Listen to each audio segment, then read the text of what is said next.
Yeah, I mean, Andrew, I just have to ask, I mean, Tucker Carlson, let's just say he's just a bad person, and he represents so much of what is wrong in television news these days. You know this all too well. He spouts off white nationalist talking points, and so why would you even go on his show? But I don't know how people in right-wing media, you can go and do anti-vax stuff on television. It's not a game. If somebody's legitimately trying their best, right, and they call Caitlyn Jenner, just conversationally, they mention Caitlyn Jenner's old name. Please don't say it. We sense that we're teetering towards some version of a new civil war and political violence, and unfortunately the incentives are going to make that more likely, not less likely over time, unless we have a dramatic shift in dynamic. Yeah, a shift in something, man. It's certainly communication, and then we're going to have to start coming together and resetting things that have been so far out of whack. It's incredible. It's incredible. We're going to get to the we all talked about Eden Torres here a bit ago. You remember Thursday. Was that the last show? Yeah, our last show was Thursday, per usual. Wow. Everyone's been waiting with bated breath. So you remember Eden Torres on? Oh dang! Hold on, I have to. You're gonna hear it for a second. My computer from 1931 is so always full of. Or from 2013. Yes, is always so full of. I always without any memory left. That anything that I have from the other day gets shot into the cloud to save space, because I have no space. My computer's on the verge of dying. 2013 for a computer. Yeah, that's a long time. It's old. That is old. You're correct. All right. So, but you remember her. This is a little bit of what we played. Why you want to record me? Because your entire staff has been calling me sir. Okay. You want to park? Why don't you tell me what we can do now? No, because I can do the same thing with you. Okay, but your entire staff has been calling me sir the entire time. Okay. What about me looks like a sir right now? Okay, so that's an example of how far we've come here, where we've suspended reality here. We're completely suspending reality. I wrote about it in my Substack, which I have to write another one. Frig. I'm not complaining that I have to write another one, guys, and thank you for subscribing. I'm complaining that I don't have enough time in days, and it's already time. Today I'm out of time. But I will do it tomorrow. I will try to do it tomorrow. I think I can probably do it tomorrow. I think so. Okay. I'll do it on Indigenous Peoples Day tomorrow. So here's the thing, that, like I wrote in my Substack, I had this unbelievable story there of a woman, among other things, who claimed that somebody hung a noose outside of her because it's hate crime, yada. And it was literally a bungee cord. It was a bungee cord. This is the distant cousin of the rope, which is a noose. It wasn't even tied in any kind of knot or anything. It was just a bungee cord. But now the people have decided that they don't need, the threat doesn't have to exist. They're happy to just create it and go with it. Which is why when Joe Biden does it with things like strapping people at the border, that's crazy. Because even though he's been a silly person for his entire life and political career, when you have mainstream people now playing along to this extent, then this is a divide. This is no longer a divide in ideologies. This is not what should the size of government be.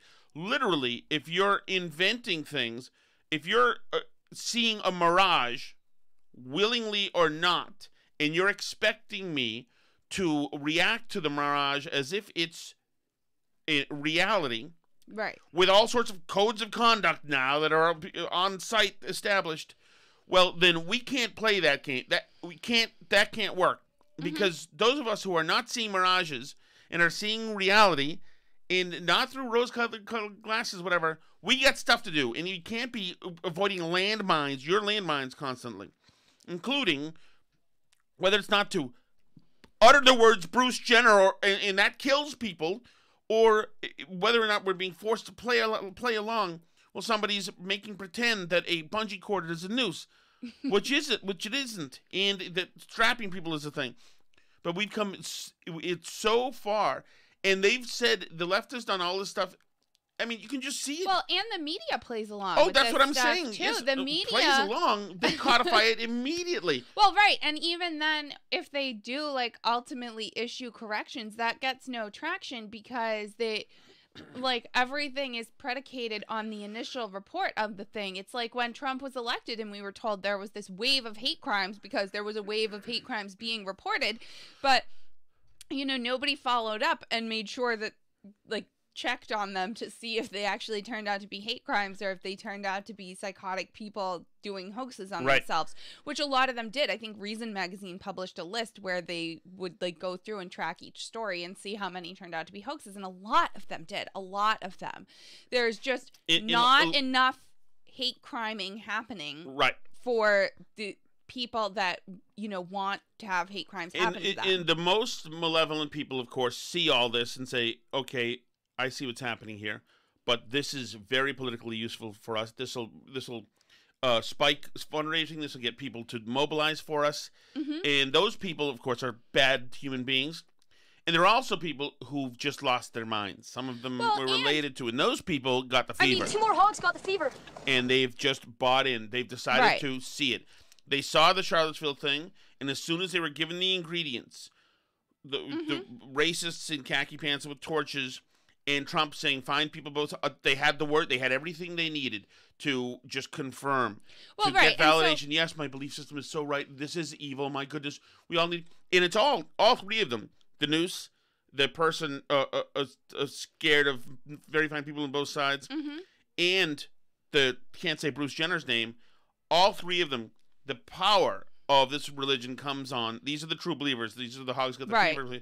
The power comes in being victimized. Right. And the power does come in being victimized, but I mean, I think that there are obviously malicious actors here, the activists and the media, the people who are doing that, putting these stories out there and then not getting the corrections to people in time. But there are also a lot of people who just don't take a lot of time to follow the news and are, they probably have some natural predilection towards, the Democratic side and not liking Trump and whatever. And, they just don't have time to like follow each of these stories and check in their own biases and see if stuff it turns out to be true or not. You've had that happen like when you did the Substack about January 6th, and you had people commenting to you that cops were beaten to death with fire extinguishers. Well, that was published in the New York Times. The New York Times published that. And yes, they then issued a correction, but too many people had already seen the thing. I mean, this happened with a story this week. The New York Times had the following correction on here. So here we go. New York Times reporter, correction, October 7, 2021. An earlier version of this article incorrectly described actions taken by regulators in Sweden and Denmark. They have halted the use of the Moderna vaccine in children, and they have not begun offering single doses. So that seems like that's a big correction, that the original article said they were offering children the Moderna vaccine, and the actual fact is that they had stopped giving children the Moderna vaccine. It's the opposite. The article also misstated the number of COVID hospitalizations in the U.S. in children. It is more than 63,000 from August 2020 to October 2021, not 900,000 since the beginning of the pandemic. That also seems like a kind of big correction. Right. In addition, the article misstated the timing of the FDA meeting on the authorization of the Pfizer vaccine for children. It is later this month and not next week. So, like, literally, the whole article was just made up, like was just based on things that were absolutely not true. And how many people read the initial version of the article and didn't check back on the article 24 hours later to see if there were any corrections issued? This happened this week. Somebody I know on Facebook posted and said that 2% of the people who get COVID die. That's off by an order of magnitude. I mean, 2% probably of like 7-year-olds who get COVID die, but a lot of people just go around believing stuff that's not true, not like because they're bad, but because like they're told by the news that this stuff is true, and they don't have the time to like go dig deeper on every single thing that they read. Right. And so for some of these people, with the people in the New York Times, nobody's getting fired there. No. Because all of these are noble lies. All of these are in service to a really noble cause. And whether that's drive you to the vaccine or drive you to masking or drive you to getting your kids vaccine or closing down, whatever. Right.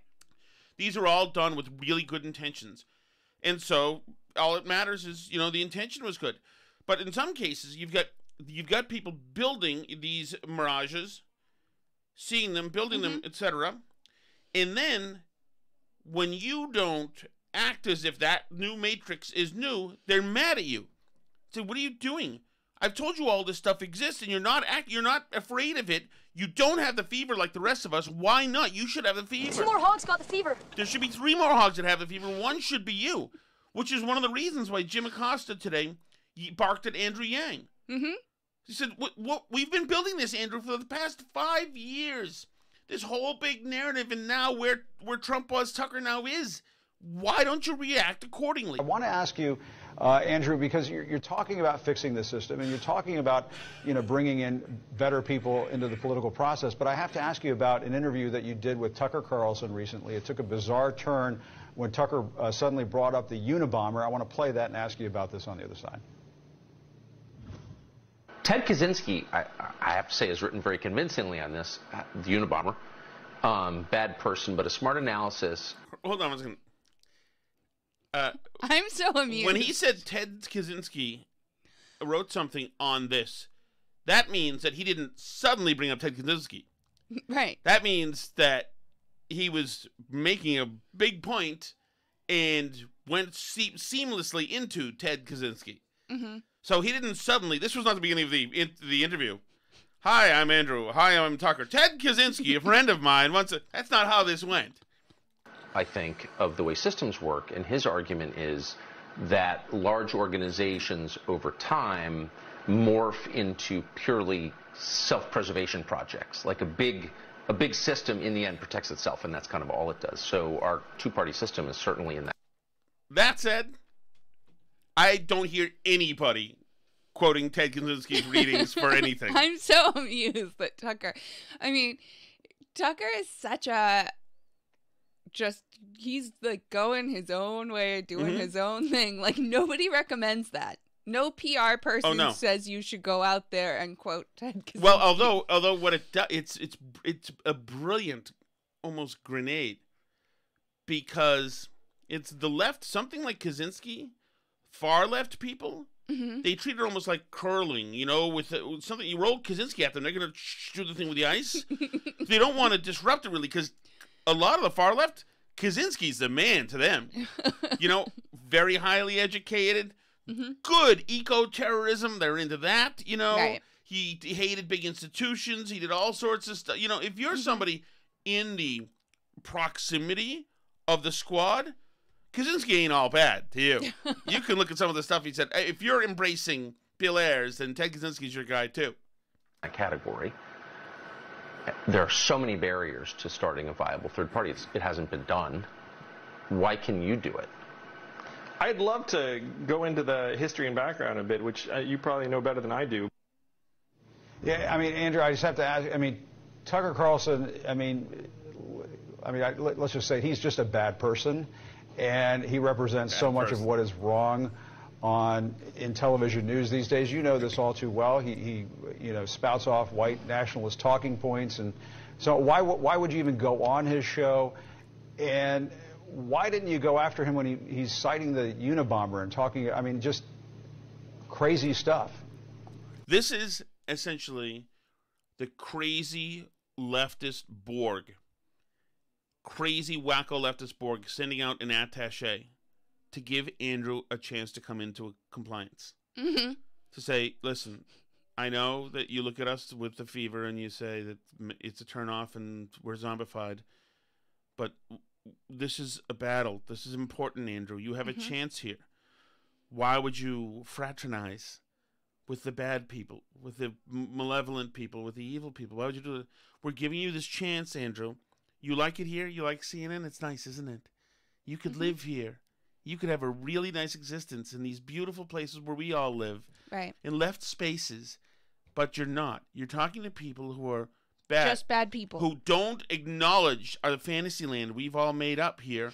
And as a matter of fact, laugh at us every night about it. And then don't even have Twitter accounts that they use, so we can't hurt their feelings at all. And it really hurts us, Andrew. That's what this is.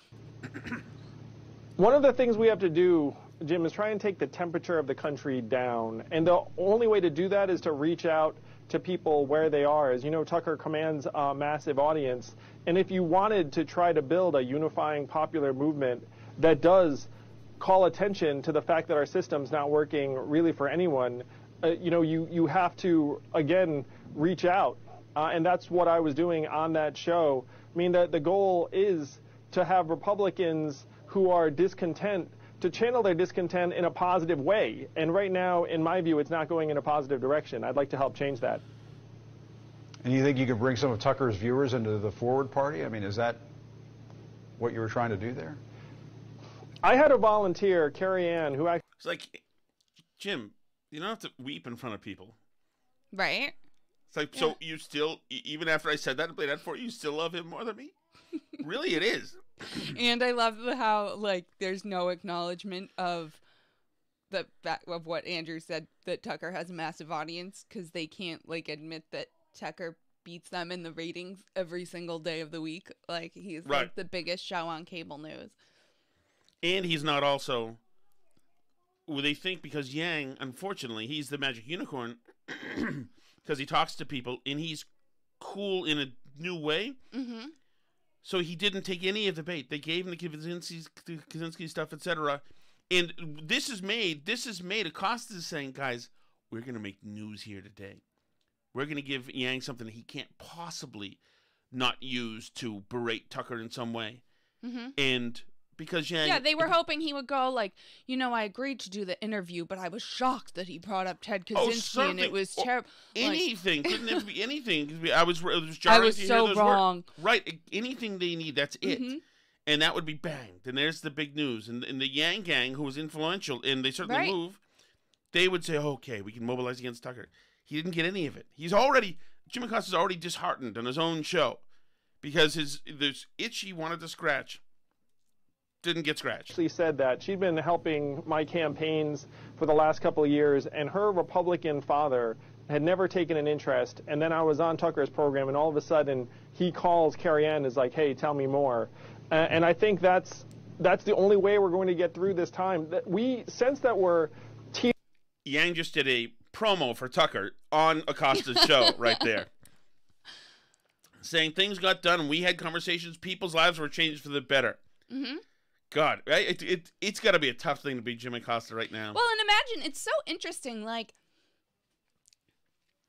the people on CNN would never have, like, Ron Paul on, who to me is, like, one of the closer analogies to, like, what Andrew Yang would be on the right. Like, this sort of, like, maverick, goes their own way, attracts lots of young energy into the fold that maybe is, like, not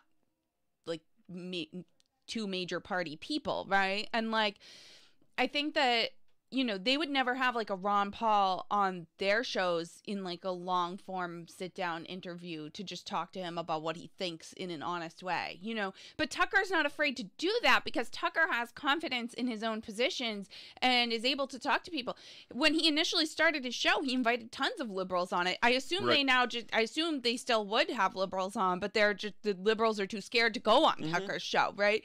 Like, but they're so afraid to have people on that might like actually present different points of view that they disagree with. They would never have people on like that. So they can't imagine a world in which people like Joe Rogan or Tucker Carlson have people on and just talk to them. Oh, right. They're scared of that. They're scared of the idea that you might just go talk to somebody for an hour or a few hours and say what you think about stuff. Right. That frightens them. They're saying, why are you talking to him? Mm-hmm. Don't you see we made him to be a boogeyman? He's now the boogeyman we made him to be, so why would you talk to him? But Rogan doesn't see. He didn't let, Jim Acosta decide for him what he saw when he saw Tucker, or whoever, Didn't let these people. They're believing their own horse bleep. Mm-hmm. Catering towards some version of a new civil war and political violence, and unfortunately the incentives are going to make that more likely, not less likely over time, unless we have a dramatic shift in dynamic. And that's what I'm trying to provide with the Forward Party. It's going to involve reaching out to Americans of every political alignment. All right, Andrew Yang, there's so much more we could talk about. Maybe we can get you back on another... Yeah, no, that was not a good time for him. So Brian Stelter also had on... It was all a big hate fest against Fox, which is not what he does. He had a guy named David Suriwak, professor of media studies at Goucher College. I didn't know. Not heard of it. I didn't know. Anyway, he's a professor. I can tell you one thing. To a man, every professor of media studies, and I've met a bunch of them. We used to have a lot of them on at the Herald.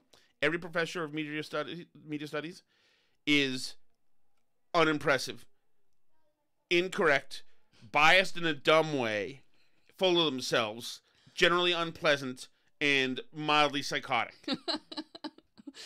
It's absolutely true. So you bring some baggage to hearing this guy. True. Is what you're so saying. Stelter, once again, these are hogs who have the fever, looking over at Fox News and saying, guys, let's get on and condemn him. I do want to briefly show the tone, the framing on Fox News in prime time. Just some of the banners. Look at the banners on screen that Fox runs. This is CNN complaining about banners. Mm-hmm. CNN complaining about banners. CNN created the editorializing banner against Trump again. One that sticks out at me was during the Jake Tapper show, was saying Donald Trump said it's hard to watch the Special Olympics. And it's like, or the Paralympics. And, Trump said that he doesn't have time. It's hard to watch it. Doesn't have enough time to watch it in total context. But it didn't matter. I mean, I've got, I talk about my computer full of in memory. Most of what's in the cloud are my screenshots of CNN banners in the last 6 years. How pathetic, however pathetic that is. About vaccines. They're not saying literally, don't take the vaccine, but they make fun of liberals who promote vaccines. All right, I'm gonna shut up over this, and we're gonna start this again because I think it's important. Okay. Listen to the wording. I do want to briefly show the tone, the framing on Fox News in prime time. Just some of the banners. Look at the banners on screen that Fox runs about vaccines. They're not saying literally, don't take the vaccine, but they make fun of liberals who promote vaccines. Yeah. They essentially, David, are prolonging the pandemic by being so aggressively, deeply skeptical, oppositional. Look at that. The authoritarianism of vaccine mandates. Then the tone every single day is to be anti-Biden on these things. Right? So Fox is spending all day on their shows being so skeptical of this thing. Right. Asking questions, scrutinizing, vetting people and facts and things, etc. It's like, yeah, because it's a news company. That's where you do that stuff. Right. It's the vaccine, Fauci's PR people, CNN, they're not at all because they're all in. They're selling it. They're moving. They're acting. Right. You would want somebody to be skeptical. Right. And you would want, Fauci seems to have a lot of time for media availabilities, right? Right. And do you think that Tucker, who likes ratings as much as anybody else, wouldn't have Fauci on if Fauci wanted to come onto his show and honestly talk to him about the vaccine or whatever? Of course. I think Tucker would have Fauci on in a second to talk to him about it. And if they actually cared about public health, they put commercials in whatever the fishing show is or whatever, and on NASCAR and all the other places. We went on 700 Club or whatever. You would think they would want to reach Tucker's audience with this message if they're so concerned about Tucker talking to people and asking questions about the vaccine. Well, then why don't you go on and answer his questions, smartheads, whatever, idiots. It's so crazy to me that they're so scared of people talking about stuff and asking questions about it. I engage everybody. I talk to people who think the vaccine is absolutely evil and terrible. I talk to people who, can't believe anybody wouldn't get the vaccine. I'll talk to anybody and I'll tell them honestly what I think. I don't understand this attitude amongst people that people have to be shut up. We have to end their YouTube channels. This is a lead media critic for a show about media. Talking to somebody, a professor of kids who pay him to discuss media and journalism, telling Tucker in Fox to stop doing journalism because we're all in. We're trying to do vax stuff now and mask stuff and whatever. Stop doing journalism-y stuff. Just follow the fold. Why are you scrutinizing so much?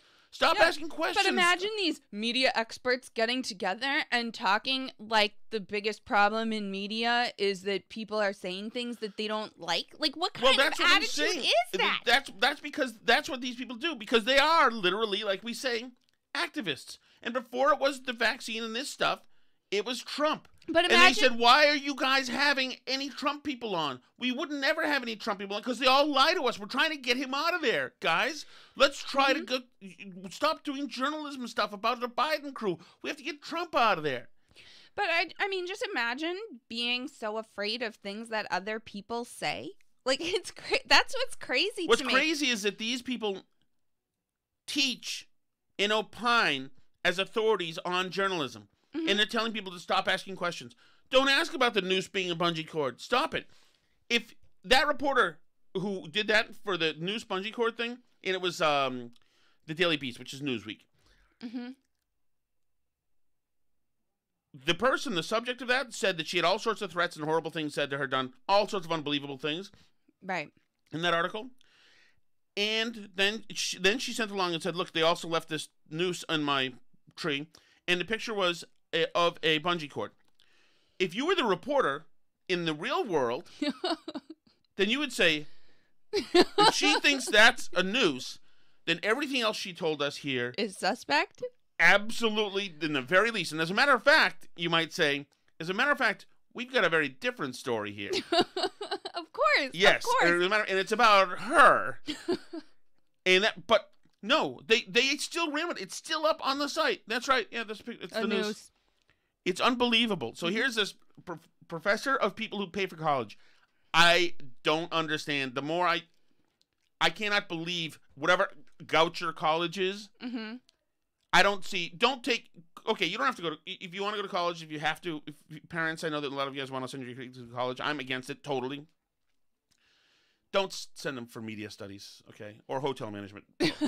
Please don't. Or radio, okay? Don't. And it's like, it's not real to them. It's like it's a game. I mean, they're playing for viewership. No, that's an interesting point. He says, it's not real. It's like a game. No, and I get this on my own radio show.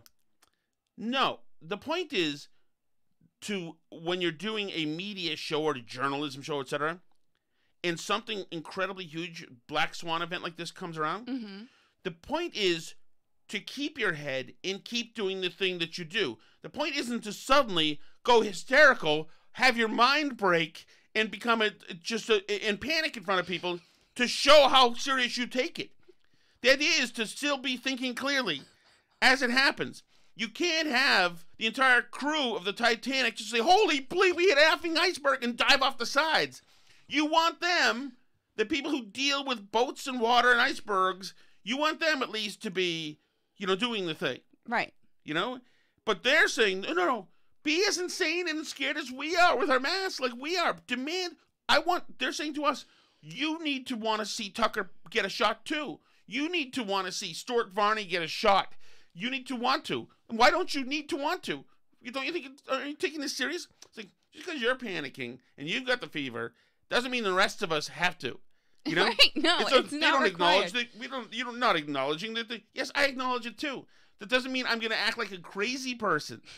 Well, yeah, and the thing is because, and this is what happens to you if you stop caring about what's actually true, and it's all like my truth, your truth, what I believe, what I think, like what I feel and my feelings or whatever, is that if you stop acknowledging that there is such a thing as a real truth that's out there, whether you like it or not, then you no longer, it now matters to you, what other people believe, because your truth, my truth are all dependent on what people think, right? Like, truth is determined by your feelings that day.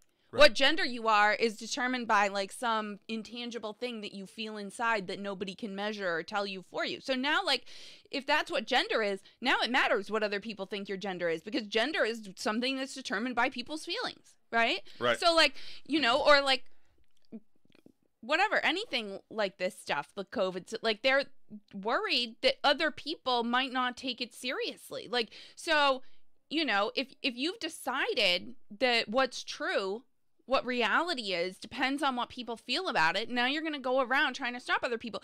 And a lot of conservatives, like, I know I don't have this problem where I care what other people think about stuff, because I know that the truth is what it is, whether I like it or not. Like, it's not affected by whether or not I think it's true.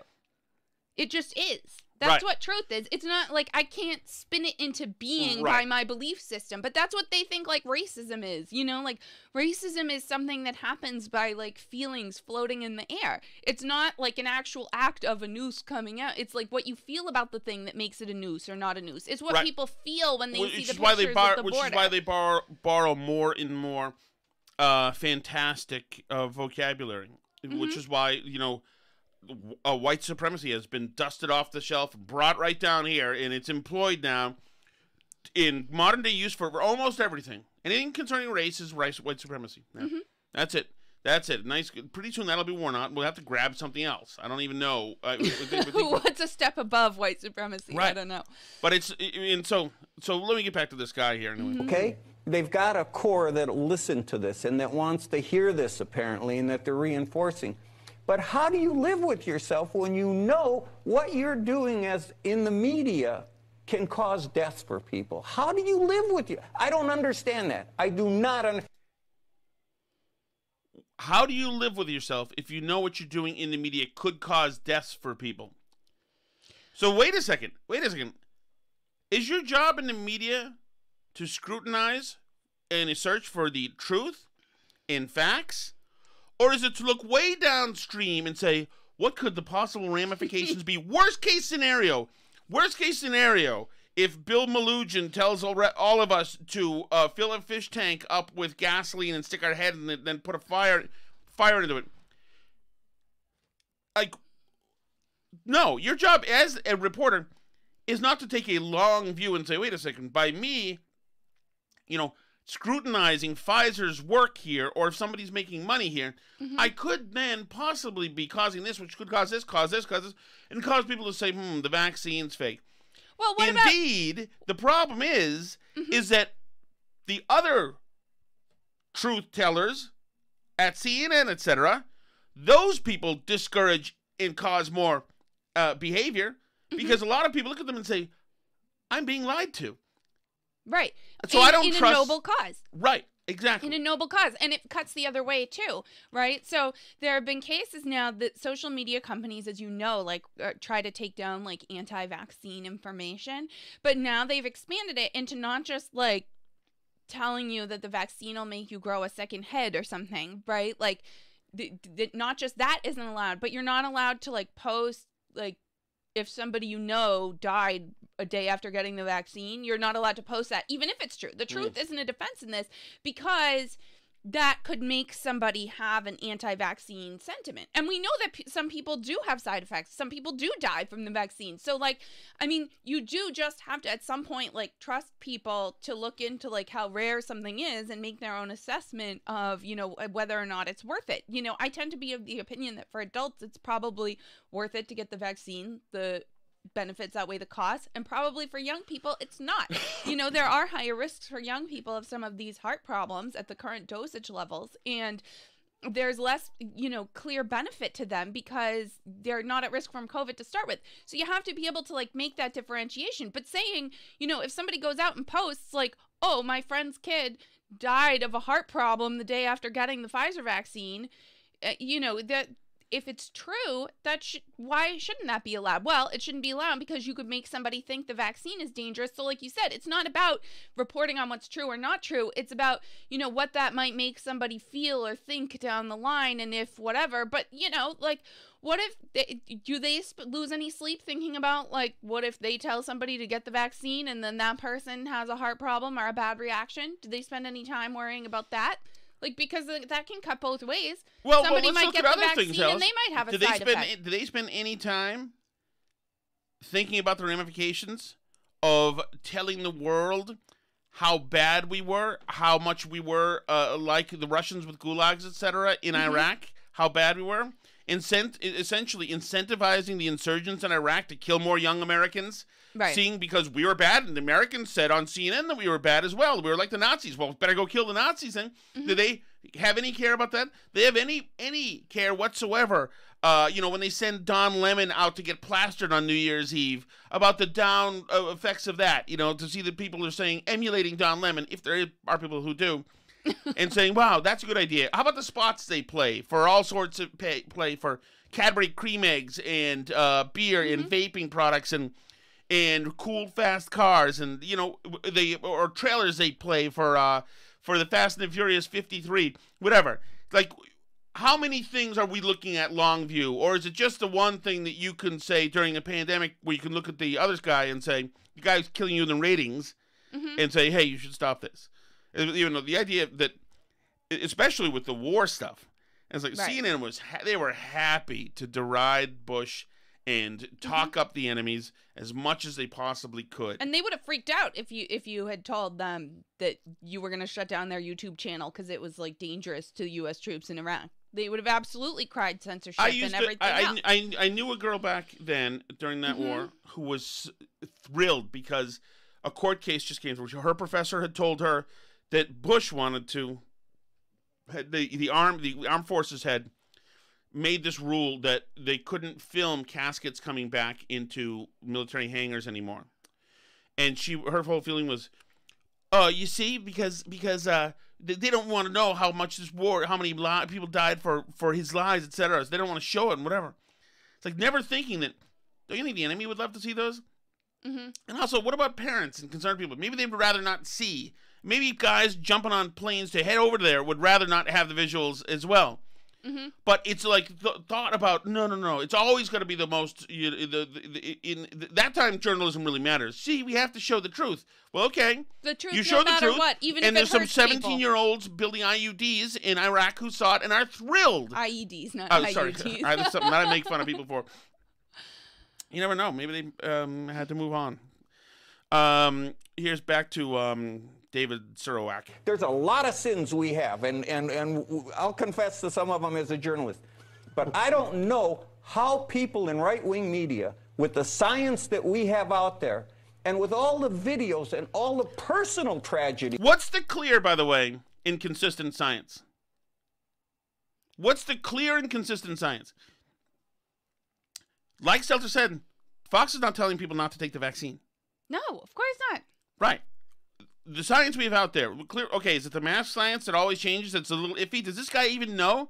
There's been no one clear science. I heard today that I heard a bunch. I listen to the Sunday shows and 1,000 podcasts on Sunday, so I can make sure I heard one expert saying that that down the line somewhere we need to start doing home testing. Another one said, nah, not so much really right now. Another one said we absolutely need to be doing home testing so that you're able to take a test right now to see if you have COVID in case you're going to go out to a gathering, etc. Which to me does not seem like a crazy idea. No, but they hate that because there's not mandatory reporting. Well, here's the problem. But here's the thing, is that right now, all of the people complained that there aren't enough home tests in this country, which is true. And they've also complained that they're hugely expensive here. And other countries have them free or like for $2, etc. All of them said these tests should be almost free here. We should subsidize them. And all of them said, but we can't subsidize anything right now. Nobody's subsidizing anything. Nobody dropped the ball. There's a 3-foot-tall little guy who's doing documentaries about himself right now. Where has this been? Where is this push? Where's CNN saying, hey, where's all the home tests? Where's anything? There is no anything. They're only taking order. They're not scrutinizing. Right. They're not asking questions. They're not doing journalism.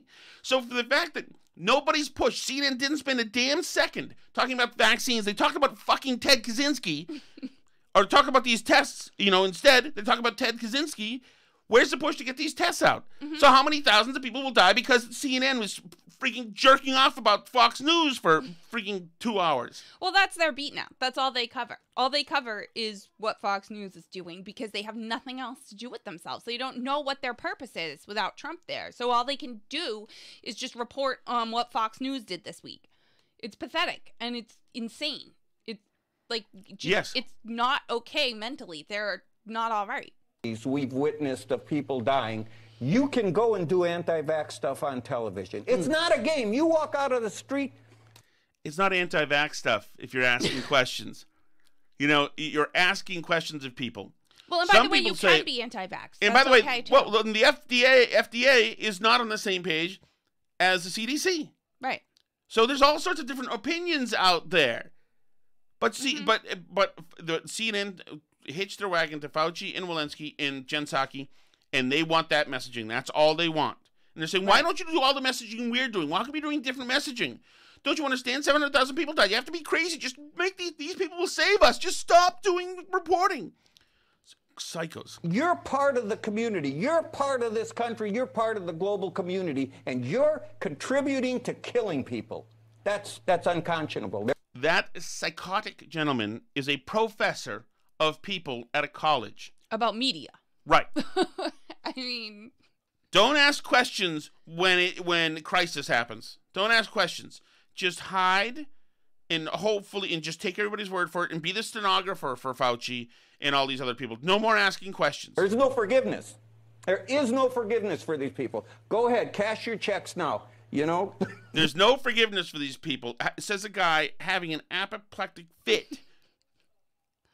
There's no forgiveness. There's no forgiveness. They're not even asking for his forgiveness. They haven't done anything. It's so unhinged. Right. Cash your checks now. It's dirty media money. He says on CNN. On CNN, where these people made a living out of destabilizing the country for the past at least 5 years. That's before they were all in with the insurgents in Iraq. You're helping to kill people. Think of that tomorrow when you go in before the cameras. It's so That's nuts. what it is. They're so out of things to say. It's just that now you're a killer because you don't act as unhinged as Professor Zurowick. If you're not as unhinged as he is, then you're complicit in the killing. Mm-hmm. You're literally killing people. I mean, it's so crazy. And, like, people should be asking questions. Why did Biden come out with a vaccine mandate that we haven't seen yet? It doesn't exist. The OSHA regulation still isn't out. Right. They can't figure a way to do it. It's been weeks. It's been weeks. I mean, I assume they're sitting with lawyers trying to figure out some bulletproof way to do it, which I don't know if they're going to be able to. It's certainly going to go through a court process. But, I mean, I think they're just, like, announcing it and hoping that companies comply enough beforehand that, like, it will go away, you know, and that they'll never actually have to do the regulation. But it seems just... I mean, it seems incredible that this was announced weeks ago and there's still no regulation and people are acting like this mandate exists and it's not even out yet. Like, where are the questions about that from the media? That's nuts. Where are the questions about why we're still not seeing the data on the Pfizer vaccine for kids that they're saying is safe and effective, but you can't see it yet and we can't prove it stops COVID? Like, where is that conversation? Right now you're killing people. I know. I'm killing people. I'm literally killing people. But, like, I mean, these things seem incredible to me, right? Like, they seem like the sorts of things you would want to ask if you were, like, a media person, and if you cared about people trusting you and wanting to go by your information. Trying to get people's channels taken off YouTube doesn't inspire confidence in your position. But like I said, like, you have to... If you believe that truth is determined by what people feel... then you do need people to stop saying things out there because it matters. But if you don't have the confidence in your position to think that it's true whether other people believe it or not, then you have to, behave this way and lash out at Tucker Carlson and stuff because their greatest fear is that it will turn out that, like, Tucker Carlson will not get vaccinated and be fine, right? Yes, absolutely. Absolutely, but the lashing out... Their biggest fear is that that COVID will go away without mandating the last 20% of people get the vaccine. Yes, because it would not be a confirmation for them, and there would be... Their biggest fear is that this stuff would, disappear without them getting what they want out of you, because then that would, show that they were wrong. But they can't acknowledge that there could be a truth out there that they could be wrong about, because to them, truth is... what you make everybody believe. Exactly. Which brings us to Eden Torres, Alice, who we talked about previously. She was the person, or he was the person, whatever, who who went to Sonic, and then it's a trans woman. So the person gave them, Eden Torres gave them the ID, and it said that she was a man because she's biologically a man, but dresses as a woman and maybe is trans, whatever. So Eden Torres then went off on the dude. You remember? What would you like me to do, man? What would you like me to do? Because eventually you want something, correct? I would like you to promise me that you will stop treating trans people this way. How I'm treating you? I'm treating you bad? And am I doing it? Your staff. Am I doing it? Your staff. They're not doing that, man. Yes, they were. Okay, well, no. I mean, like I said, I mean, did your name on the credit card? It's a feminine name? No. Exactly. They're not discriminating you. Yes, no, they are. Because someone else could be paying. Okay. So we played this stuff. We've talked about it as well. And so listening to the Kirk Minihane Show last Thursday, or Friday, I guess it was, they said that they had booked Eden Torres. And I thought, this is interesting because Kirk's going to have a good, like he does, he's a good interviewer and a smart guy. And I thought, this will be interesting because Kirk's going to have a good, respectful, probably overly respectful conversation with this person, which I found is the way he approaches a lot of these people who are very different, which is a nice way to enter, you know, because you make everybody feel at ease. You know, obviously, Minihane is capable of being an a-hole if he wants to be and taking the knives out. But in this case, he approached this saying, we're going to hear what Eden Torres has to say. We all heard the same thing. You and I, Alice, came to the conclusion essentially that they did in that show. That she was kind of pushing around bullying this dude who just wanted to get through his shift. And, you know, using this big thing, you know, to do it, and was really hammering this guy. So I figured with Kirk's approach, when I listened to the interview, I thought, okay, he's going to get her the soft side of Eden Torres. That part is over. Maybe she had a bad day or whatever, and et cetera. And this was the most compelling interview I've heard in more than a year. I couldn't stop. I made you listen to it. Remember? Yep. She went on there and like bull rushed through. And I found a lot more about Eden Torres than I ever thought I knew. And among other things is that there is a certain personality type that a lot of these activists have, and they're almost all identical. Right. It's all based on life or death, victimhood, et cetera, et cetera. So here's how this thing. I seriously think he was so nice and gentle. His bedside manner with the interview was so pleasant that I figured that she would be disarmed a little bit. No, not at all. Totally and utterly. You texting me? Yeah, I was going to. You just tell me, Alice. Oh, I didn't want to interrupt. The phone. I paid him off. Yeah, but your texts show up on your computer screen too. Those haven't shown. You're telling me that we're at 45 minutes? Yeah, I was. Well, I'm not gonna. I have to play a little bit of this. I don't want to screw people up. Okay, I know, but I just wanted you. I wasn't sure if you remembered there was a Patreon show today. I understand. We're gonna do it. We're gonna do it. We'll finish this conversation, but I want to get it started. Okay, I folks. just wanted to remind. And I suggest you listen to that Minihane interview as well. Where do I have it here? It is called Aggressive. It's from 2 days ago. There you go. Here's a part of this. Jeez, I love this so much. Here we go. Eden Torres with Kirk Minihane. As a trans woman, as a brown trans woman, and very cognizant of the realities of the issues and the safety issues that I face. Since I have come out, I have been at the funeral of 3 Black and brown trans women in Houston. So I'm very cognizant who were murdered, you're saying? Who were murdered for simply existing. Okay. I don't doubt that Eden has been to the funerals of 3 Black and trans women. I don't know that it's proven that any of these people, or all of them, were murdered for simply existing, being trans. You never know. You never know. A lot of people are murdered. A lot of people are murdered in Houston and all sorts of parts of Texas, the United States. I looked at the statistics. It looks like about 25 people annually, trans people, are murdered. That's not a big number. But you know, if it's in your neighborhood or if they're hunted because they're trans, that's something. Right, and trans people are murdered like more often for the percent of the population that they are, slightly. But I mean, being murdered is rare anyway. So, right.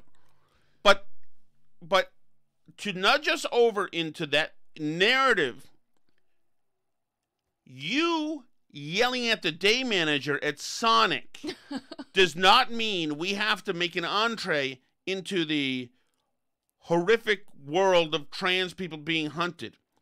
Those things are separate things. You know, there's a lot of people who could say in a lot of ways how unsafe they feel. Right. You know, chewing the day manager's ass out because somebody identified you accurately on your credit card, even if they knew it and were being cute. Berating somebody has nothing to do with the backstory. Unless, of course, you're using horrible behavior to bring us into the backstory. Which, of course... Right. That's the point. That's all the point. That's right. And if that poor dude has to be the casualty, well, then sorry. And that's why that...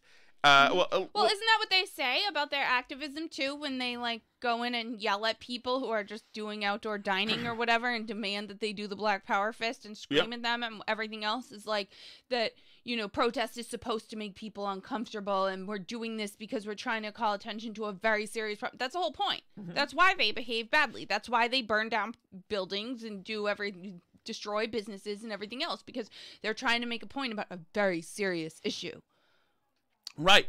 In other words, I get to knock over your white wine and your baked haddock because they're hunting people like me down. Right. So that's a critical thing. I'm seconds from dying here. That's why I'm overturning your table. Especially if I'm going to be speaking to a manager, I would think that manager would be on site. But this person was called in.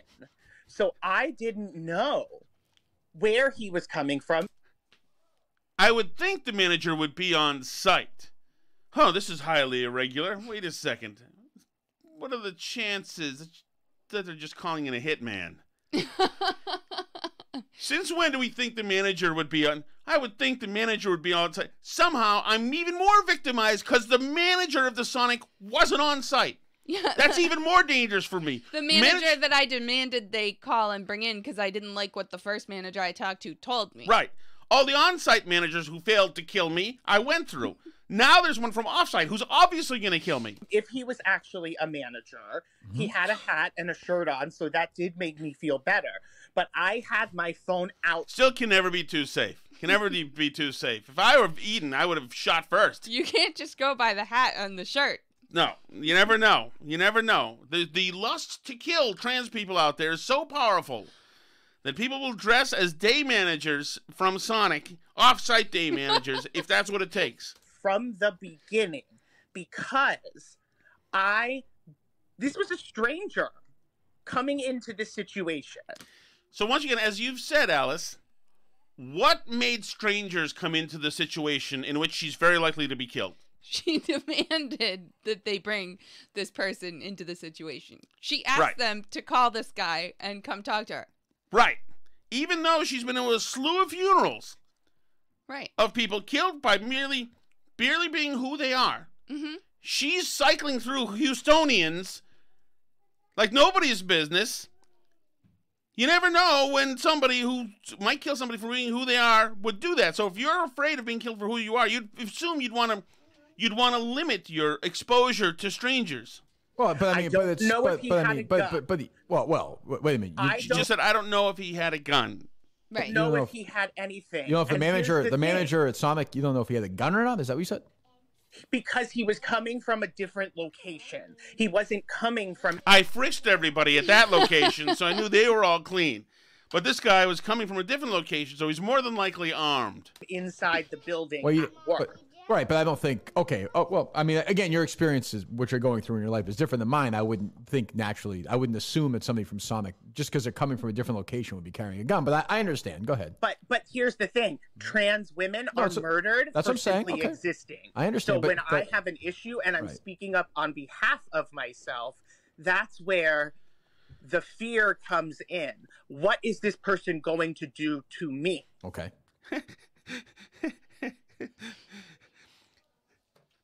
Kirk keeps it together while just putting it out there.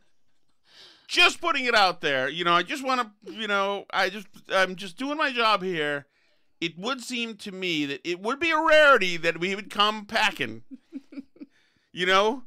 By the way, somebody's complaining about, from the line today, about how they were dressed. You better put your uniform on and get down there. Should I bring heat? Yeah, I think you should. It's probably going to get deadly, so make sure. Happen in these people's heads, though.